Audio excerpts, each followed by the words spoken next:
Hi guys, magluluto pala ako ng garlic butter chicken.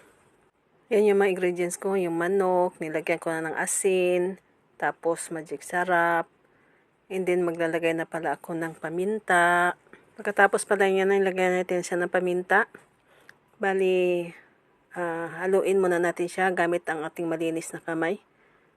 Pagkatapos pala yan, maglalagay na pala ako ng patis at saka bawang. And then yan, nilalagay na muna natin lahat. Pag nalagay na natin lahat yung bawang, bali haluin muna natin siya. Yan. Hinahalo ko na siya. And then pagkatapos pala niyan, maglalagay na pala ako ng itlog. And then haluin muna natin din.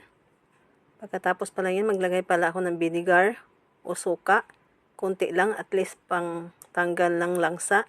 And then ibababad natin ng 1 hour siya. Pagkatapos ng binabad na natin 1 hour, maglagay na ako ng cornstarch, tapos at saka harina. And then haluin muna natin din siya gamit ang ating malinis na kamay. Always kailangan malinis yung kamay natin pag naghahawak ng pagkain. Hindi naglagay na pala ako ng mantika dyan sa kasirula. Bali damihan na natin paglagay kasi lulubog natin yung manok.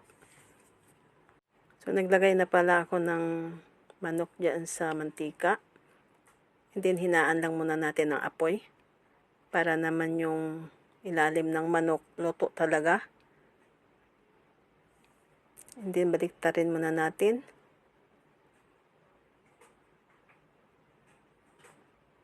And then pagkatapos pala yan na medyo mag-brown na siya, kailangan lang natin prituhin lahat ng manok.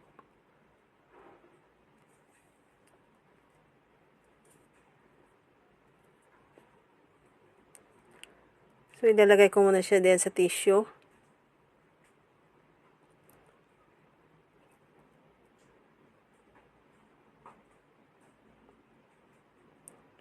So, naglagay na pala ako ng butter dyan sa kawali.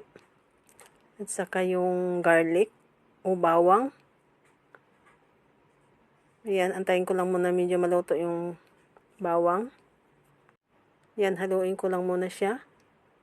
And then, ilalagay na natin yung manok na giprito natin.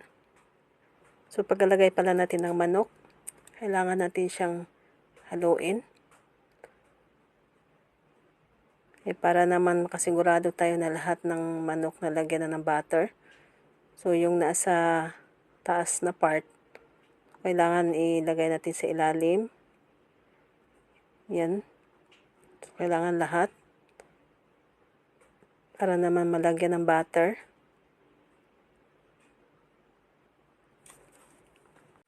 So, pwede rin kayo na yung butter isasama sa babad.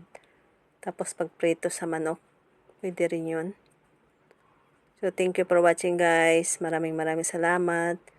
Bye! See you sa susunod na vlog.